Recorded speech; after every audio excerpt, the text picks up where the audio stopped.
Breaking news చూస్తున్నాం. TSPSC paper leak కేసులో కీలక పరిణామం చోటు చేసుకుంది. ఇద్దరు ఉద్యోగులపై ప్రభుత్వం వేటు వేసింది. పేపర్ లీక్ నిందితులు రేణుక, ఆమె భర్త డాక్య నాయకులను ఉద్యోగాల నుంచి తొలగించింది. వనపర్తి జిల్లాలో గురుకుల పాఠశాలలో రేణుక టీచర్గా పనిచేస్తుండగా వికారాబాద్ ఉపాధి హామీ టెక్నికల్ అసిస్టెంట్గా డాక్య నాయకు పనిచేస్తున్నారు. వారిని విధుల నుంచి తాత్కాలికంగా సస్పెండ్ చేస్తున్నట్లు ఉత్తర్వులు జారీ చేశారు.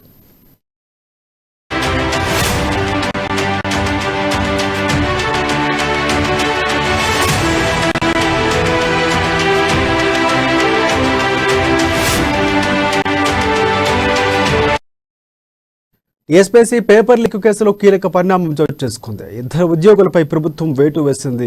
పేపర్ లీక్ నిందితులు రేణుక, ఆమె భర్త రాఖ్య నాయకులను ఉద్యోగాల నుంచి తొలగించారు. ఇదే అంశానికి సంబంధించి మరింత సమాచారం అందించడానికి లైవ్ లో మా ప్రతినిధి శ్రీరామ్ సిద్ధంగా ఉన్నారు. శ్రీరామ్, చెప్పండి.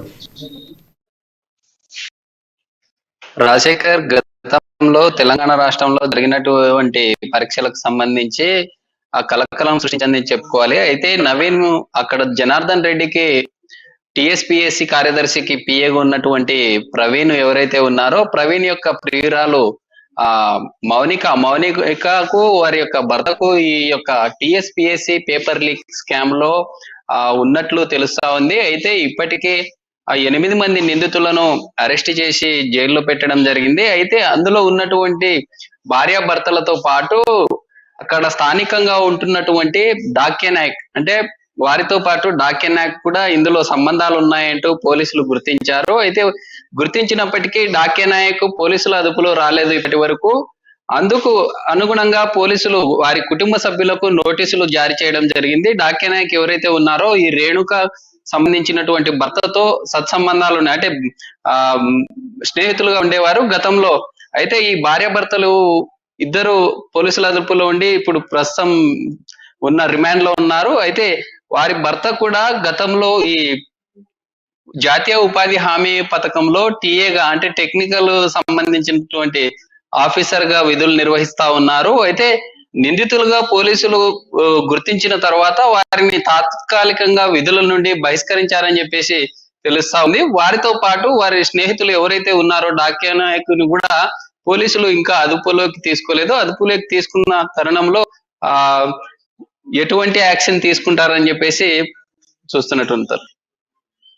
ఒకటి శ్రీరామ్, అంటే ఏదైతే కేటీఆర్ ప్రకటించారో అవి ఇద్దరు వీళ్ళైనా ఇంకెవరు లేరా ఇందులోని, ఇంకా అంటే క్లియర్ అయిపోయినట్లేనా ఆయన చెప్పిన యాంగిల్లో చూసుకుంటే?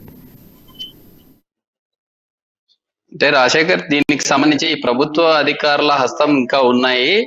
దీనికి సంబంధించి ఇప్పటికే రాష్ట్రంలో ఉన్నటువంటి విద్యార్థి సంఘాలు కావచ్చు, రాజకీయ పార్టీలు, రాజకీయ ప్రముఖులు, విద్యావేత్తలు కూడా పెద్ద స్థాయిలో ఆందోళనలు చేపడతా ఉన్నారు. ఎందుకంటే ఈ పేపర్ లీక్ స్కామ్ కి సంబంధించి దాదాపుగా 1 కాదు 2 కాదు, అసలు గతంలో జరిగినటువంటి పరీక్షలు ఏదో టౌన్ ప్లానింగ్ ఆఫీసరు, ఏఈ, వెటర్నరీకి సంబంధించిన పరీక్షలే లీక్ అయ్యాయని చెప్పి అనుకున్నారు.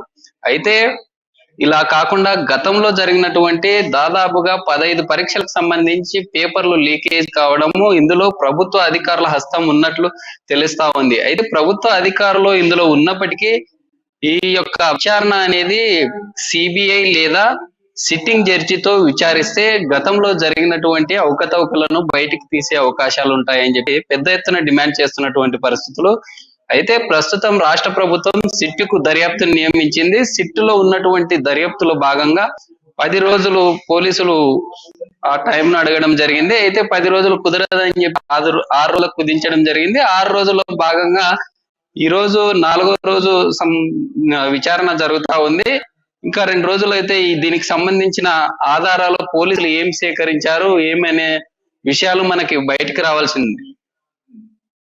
Thanks for update Sriram.